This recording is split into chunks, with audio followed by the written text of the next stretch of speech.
When did you fire Pam Lawson? Was it before or after your fire? And that was another sparkling example of the high quality of employees and services that he brought to us. So once that Horner was gone, it was about 2 or 3 weeks later, she announced that this is why I think they were fucking. Because it was coming up on Night of the Legends.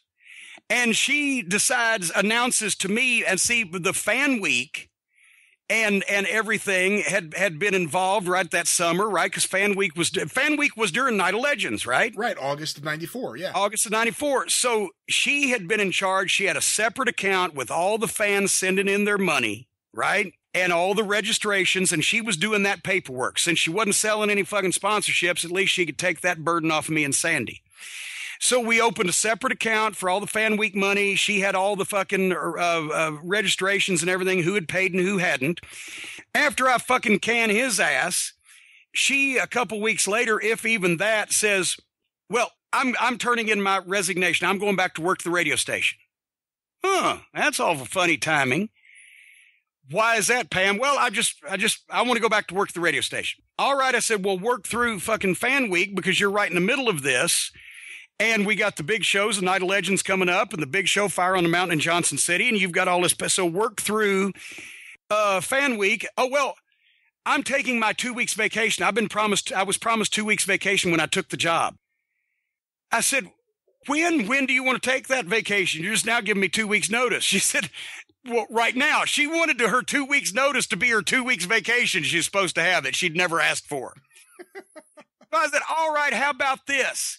Take your goddamn 2 weeks vacation and come back and work that 1 week for Fan Week with these big shows, and we'll all part friends. And at that point, she comes back. She works the Night of Legends. We've got 5,000 people in the Knoxville Civic Coliseum. She comes to me. I've been there since 2:00 that afternoon doing promos. This was right after I'd found out that Jericho had broken his arm in the big match that I brought the Heavenly Bodies back from the WWE to put the Thrill Seekers, Lance Storm and Chris Jericho, over. Jericho breaks his arm in the ring that afternoon, practicing by himself a shooting star press that he didn't need to do that night. And after I've shot these interviews and I've got a sellout crowd, and one of my top babyface tag team now is coming back from the hospital with a cast on his arm, says he's going to work anyway. She comes up and says, I've got the T-shirts from the radio station for the fans. How do you want me to give them out? I said, I don't give a shit. Just go out there and pitch them to people.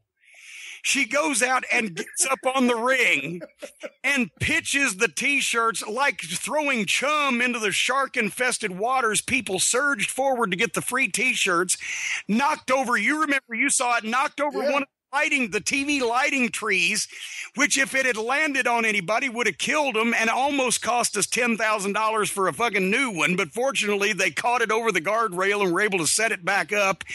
And I chewed her out and told her that she was insane for doing that. And she said, well, that's what you told me to do. I said, fuck it. You're fucking done now. You don't need to stay the rest of the week.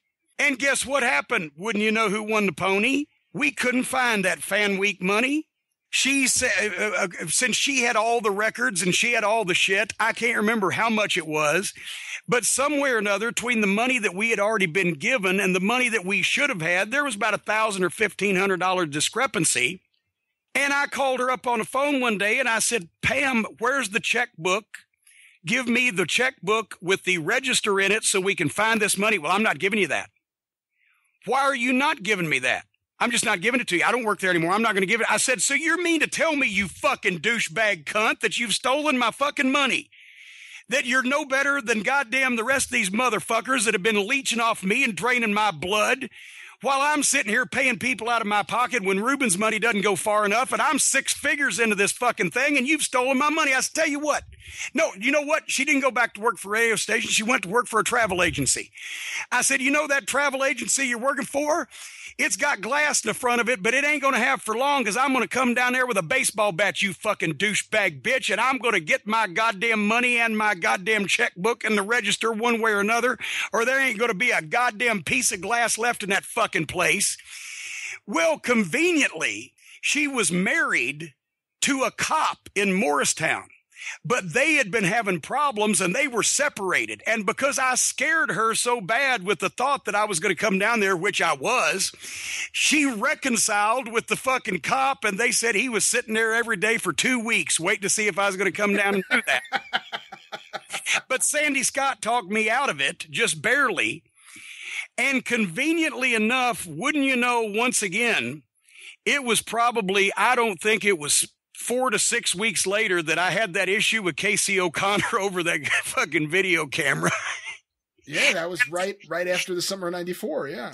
Yep. And that was the straw that broke the camel's back, because I'd had Horner fuck me out of shit. I'd had this fucking whore douchebag that he was screwing, and she wasn't even that good looking, that he needed to goddamn go to that extent to fuck this bitch, and all this other stuff go on. And that's when poor old KC, the victim of classic timing, I decided I'd had all I can stands. I can't stands no more. And when he wouldn't give me my video camera after I fired him for making excuses for him, and Sandy Scott telling me you got to get rid of him and blah, blah, blah, that's when I went over with the baseball bat and cleared every piece of glass out of his car: front windshield, back windshield, side windows, headlights, tail lights, and mirrors.